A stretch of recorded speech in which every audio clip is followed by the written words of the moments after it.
Good morning, gang. I had a few requests. Oh, I know. I love you too. I had few requests for people who wanted to see Showgirl. So she's here. She say, good morning, Showgirl. Good morning. Let's see. We're waiting for everybody to come on. I still don't have any eyes. So, oh, there's someone. Good morning. Good morning. Somebody say hello. Say hello, Showgirl. There she is, looking awesome. Right. Somebody say hello, Marie, or hi, or send a heart or something. So I just know everybody's on and this is all working. Any comment at all? Let's get going. Okay, I see we've got, looks like maybe a couple of people. Everybody's slow today. Here we are, 10 o'clock. Oh, there we go. Thank you, Barbara. Okay, now I know we're working. And Showgirl sends her very best. So, hey there.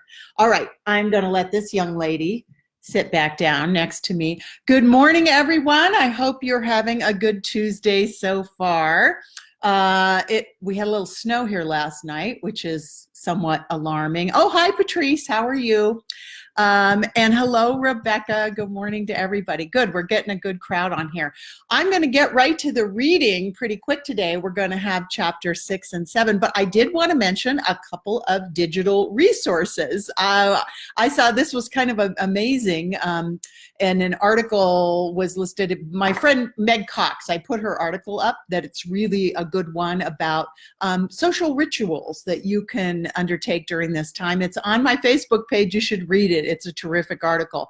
But she mentioned that the Metropolitan Opera is streaming free videos of famous operas every night. So I have a link there in the show notes, so metopera.org.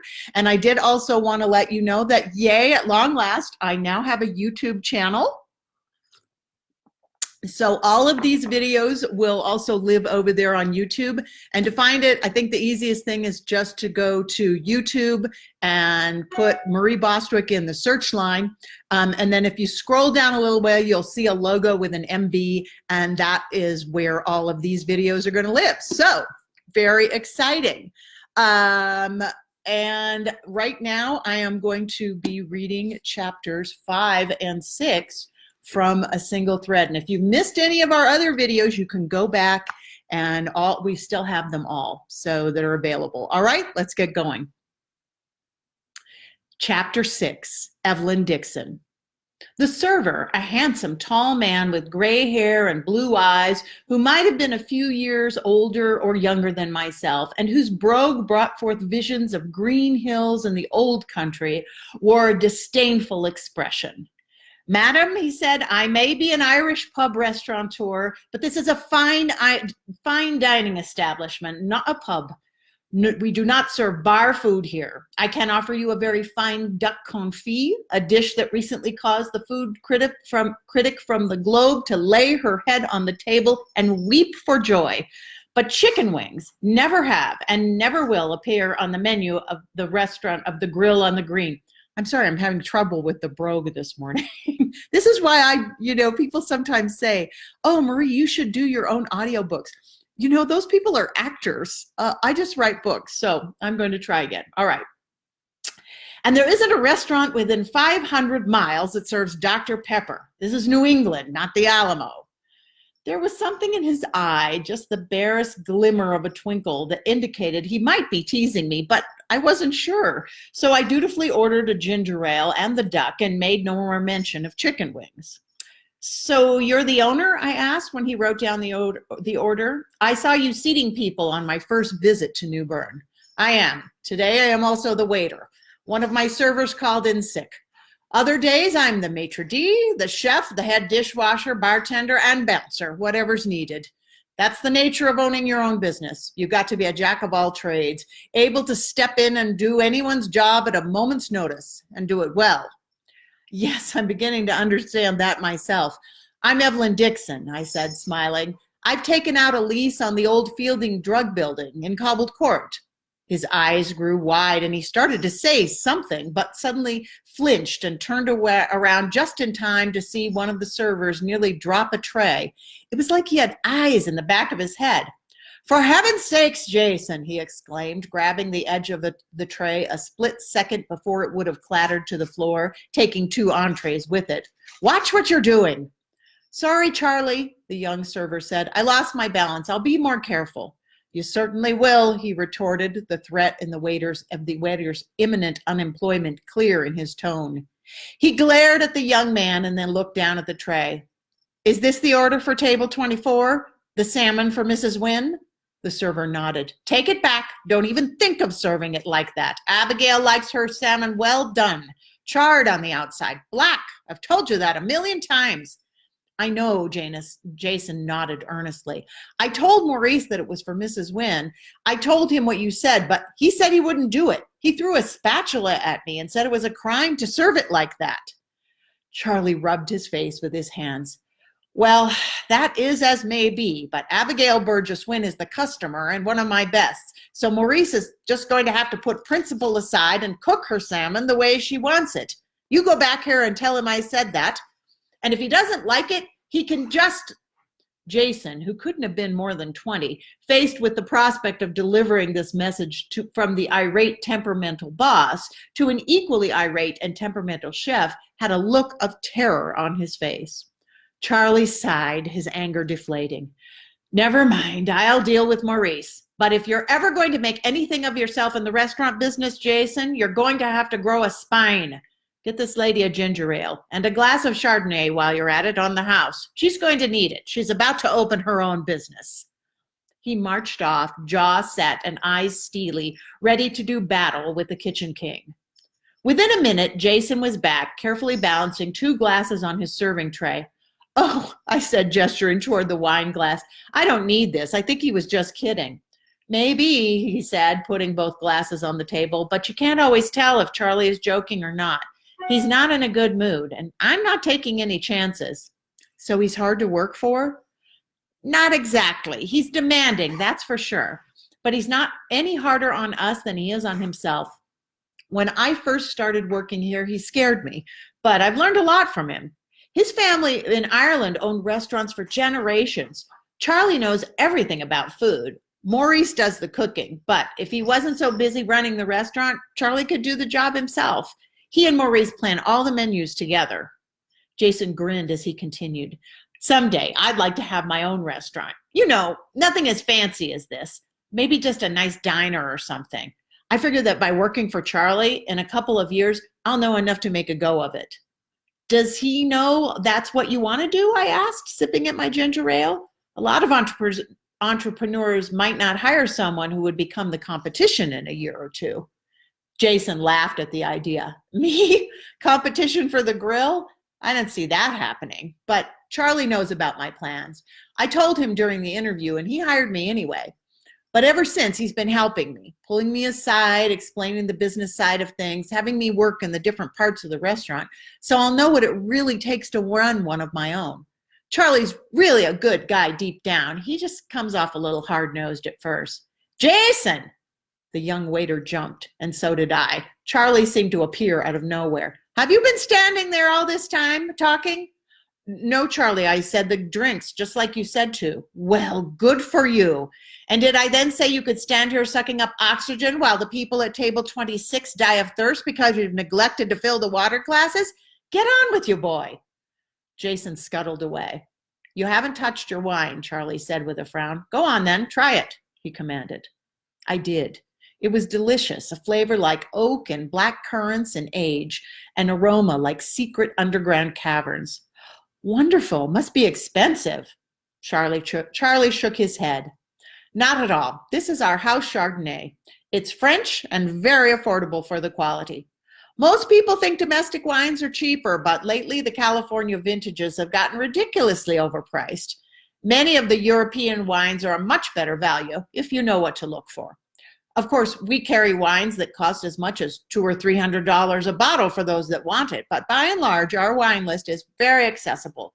You've got to know what your customers want," he said. "That's true for any business." You're right, I sighed. I know what quilters want in Texas, but I'm a little less sure about the trends in New England. I hope I don't fill up my store with Dr. Pepper when what folks really want are interested in is ginger ale. Yes, I heard about you. News travels fast in New Bern. Everyone says you won't last 6 months. That's me, Evelyn Dixon, insane entrepreneur. Well, he shrugged. Aren't we all? Insane, I mean. Charlie Donnelly. He reached out his hand and I shook it. Nice to meet you, Charlie. So, you're from Texas, are you? He asked suspiciously. Where's your accent? Don't have one. I was born in Wisconsin and moved to Texas as an adult. Oh, that's too bad, he said, smiling slightly, the hint of a twinkle returning to his eye. Nothing like an accent to charm the customers. Just then, a waitress, a young woman I remembered from my previous visit, approached carrying 2 steaming plates. Thank you, Gina. You can put them right there. Charlie nodded his head in my direction. The waitress put both plates down on the table and turned and left to tend to the other customers. The platters were loaded with a dozen different miniature entrees and appetizers, all beautifully presented. There was a piece of fish cut into a diamond shape, with golden grill marks crisscrossing the tender white flesh, swimming in a brilliant green sauce, a miniature crab cake sitting on top of a single leaf of bright red radicchio, a slice of sizzling steak with a pink center that smelled of ginger and garlic and spices I couldn't name, and several other dishes, including a small duck leg placed artfully on top of a mound of ruby-colored chutney, the confit that made food critics cry. I didn't order all this, I said helplessly. No, of course you didn't. I did. Some of those things aren't even on the menu.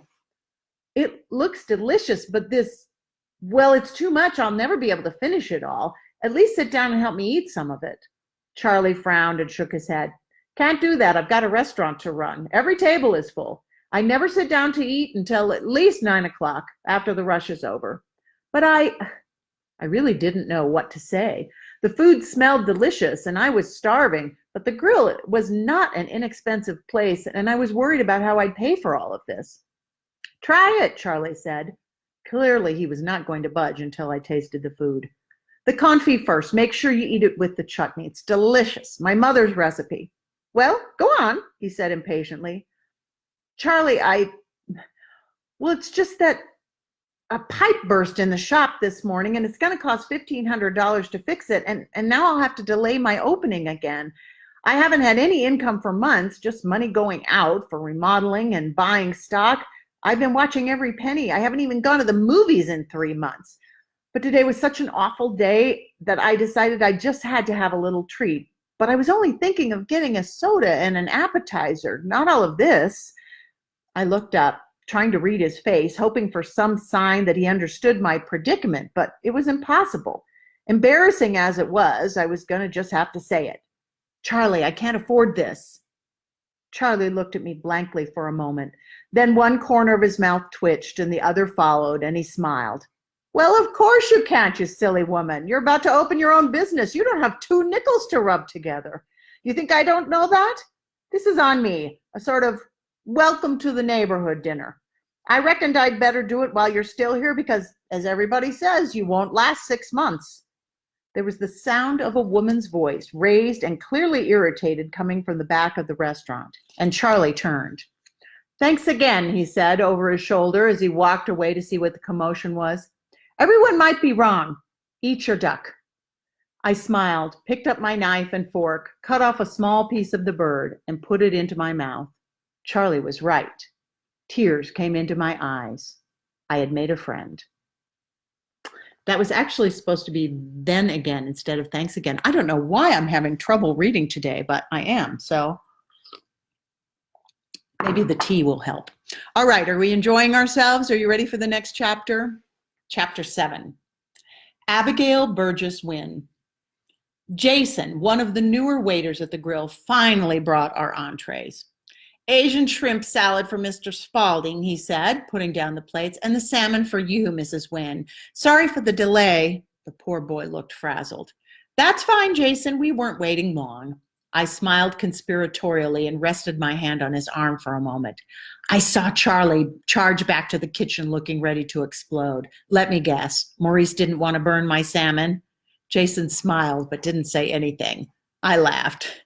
A very diplomatic response. Well, you tell Maurice that I said that my fish was delicious, absolute perfection, and I think he's a genius, and I'm going to tell all my friends to order it just this way. That should really irritate him, don't you think? Again, the young server declined comment, but he sounded sincere when he said that he hoped we enjoyed our meal before walking away toward the kitchen. See, Abigail, that's what I'm talking about, Franklin said as he took up his fork and began carefully picking scallions out of his salad. I've never understood why he doesn't just order the salad without the scallions, but that's Franklin. He never wants to be a bother to anyone. And besides, he says that picking out the onions makes him eat more slowly. You have such a way with people, even young people like our waiter. He came to the table completely terrified that you were going to be angry after waiting so long, yet with a few kind words, you put him completely at ease. When you want to, you can win anyone over. Now, why can't you do the same thing with Liza? There's a big difference between being pleasant to a waiter or a bank teller or even a tennis partner, someone you have to see only occasionally, and dealing with an uninvited guest, or rather a criminal, who is serving out their sentence in your guest room. I picked up my knife and sliced into the crisp black skin of the salmon. It broke under the blade with a satisfying crunch. Abigail, be fair. Liza isn't exactly a criminal. Franklin raised his hand to interrupt a forthcoming protest on my part. I know. She took a sweater without paying for it. But it isn't like you're harboring a hardened felon under your roof. Just a sad, lonely, confused girl who is crying out for help. I rolled my eyes. Franklin, please, don't give me any of that psychological mumbo-jumbo. She's a grown woman. She's 19 years old, not some pitiable, misunderstood child, and she should be responsible for her own actions. He started to say something, but this time it was my turn to cut him off. You're too soft-hearted, Franklin. You see her as this vulnerable little orphan, but you're wrong. I'm telling you, the girl is anything but vulnerable. Pig-headed, that's what she is. Oh, come on, Abigail, she can't be all that bad. No, she's impossible. Franklin, impossible. She's gloomy and rude and self-centered. She doesn't get up until noon, doesn't go to bed until 3, and hides out in her room all day, either listening to that cacophony of tin cans and catgut she calls music, or working on her so-called art. From what I can see, her 3 semesters at art school were a complete waste of time and money. All her canvases are covered with globs of paint, bits of twine or wire, and who knows what else. Found objects, she calls them, which is apparently the art world's new word for trash. Ridiculous. I'm a well-known patron of the arts. True, I have never been enthused about modern art, but I can appreciate it. No one can say I don't. How much did I give to the Geltzmer Museum last year? 10,000? 15, Franklin answered without looking up from his plate. The offending onions now pushed to one side, he was concentrating on finishing his salad. I, on the other hand, hadn't eaten more than 2 or 3 bites of my salmon. Franklin was right. He did eat too fast. There, you see, that's my point exactly. I appreciate modern art more than most people, but this? Do you know that she's completed a so-called self-portrait entirely out of bottle caps and had the audacity to ask if she could hang it up in the foyer? And then when I suggested that it might be more appropriate to hang it up in her room, an offer which, frankly, I considered generous, she slammed her door and didn't come out for an entire day. You know what they say, Abby, beauty is in the eye of the beholder. Maybe she was trying to communicate with you, trying to help you understand where she's coming from. Legally, you're right. Liza is an adult, but she's still very young, a teenager, and she's lost her mother to boot. Heaven knows I wasn't the best father in the world, but my Janice and Caitlin turned out all right in the end. The real key to dealing with teenagers is trying to see things from their point of view and being willing to negotiate a little. I do not negotiate with terrorists, I declared, only half joking. Franklin ignored my comment. Really, Abby, would it have killed you to hang the picture where people could see it? That's not the point. I was growing increasingly annoyed with Franklin's lack of sympathy for my situation. Whose side was he on anyway? I don't see why I should have to negotiate a thing. It's my house and I like it the way it is. My foyer has appeared in the pages of Architectural Digest. I'm certainly not going to take down my own carefully arranged artwork to be replaced by a collage of Liza's face composed entirely of filthy, rusting bottle caps. That's not art, Franklin. That's self-indulgence. And it seems to me that Liza Burgess has been indulged quite enough already. Just remembering the episode got my blood boiling again. By the time I'd finished my speech, my voice was raised and I could feel the heat on my face. Charlie Donnelly appeared at the table. Everything fine here, Franklin? Abigail, how's your salmon? Black enough for you? I took a deep breath and forced a smile onto my lips. Just right. If you were to believe my niece, it's almost as black as my heart. I laughed, trying to sound lighthearted, but I knew I wasn't convincing. Because I eat at the grill several times a week, Charlie knew all about the situation with Liza. Forgive me, I didn't mean to raise my voice, Charlie. It's just that I am finding the rigors of surrogate motherhood rather challenging. Charlie smiled winningly, turning the full beam of his Irish charm upon me. Nothing to forgive, Abigail. We understand each other. You're just my kind of woman. Difficult. He winked, and I couldn't help but laugh, meaning it this time. I'm going to run back into the kitchen and order you up your usual decaf cappuccino. That'll set you right. Anything for you, Franklin? Maybe a piece of chocolate bread pudding? You can't expect to do a good afternoon's work on just a salad. Franklin shook his head. No, thanks, Charlie. I'm trying to lose a few pounds. Charlie picked up Franklin's empty plate, brushed a few imaginary crumbs off the table, and went back to the pantry to make my cappuccino. Calmer and in a more modulated tone, I picked up where I had left off. Either my sister was the worst mother on earth, raising her daughter to behave like this, or she must have found the child abandoned under a cabbage leaf somewhere. It must be the latter. Though Susan's faults were many and well documented, even she couldn't have raised such a monstrous child. Clearly, the girl was a foundling, or there was some mix-up in the maternity ward. I refuse to believe that Liza and I share even a drop of DNA from a common gene pool. DNA comes in strands, not drops, Franklin pointed out as he reached into the bread basket and broke off a crust. His unruffled demeanor was irritating. Don't be so pedantic. You know what I mean. I cannot go on like this. She's been in my house barely a month and I'm already about to tear out my hair. I'll never survive a year of this. Abigail, he said, do you think you might be over-dramatizing this just a bit? No, I don't. She is simply impossible. She barely speaks to me, and when she does, her tone is terribly rude. You'd think she'd be the tiniest bit grateful to me. After all, if it weren't for me, she'd be rotting in a jail cell somewhere. It sounds like she's angry. Really, Franklin? I said, arching my eyebrows to their highest point. How very insightful of you. Of course she's angry, but she has no right to take her anger out on me. It isn't like I got her into this. Until Harry Golden foisted her off on me, I'd barely laid eyes on her. That's true, but she is your niece. It's not like you've had anything to do with her. What could she possibly have against you? After all, you've done nothing, just left her to her own devices for the last 19 years, and her mother too. I looked up. The accusation in his eyes was plain. That's not fair, Franklin. You of all people should know that. You know what Susan did to me. I do, but that was years ago. Couldn't you at least have gone to see her in the end? She was dying. And was my going to her bedside, pretending that everything was so much water under the bridge, going to change that? You make me sound utterly heartless, and it's not fair. You know I did what I could.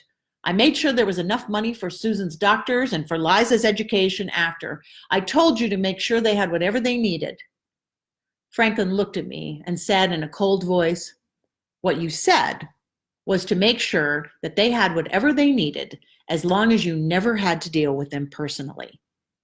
You were willing to be generous with your wallet, Abigail, just not your forgiveness.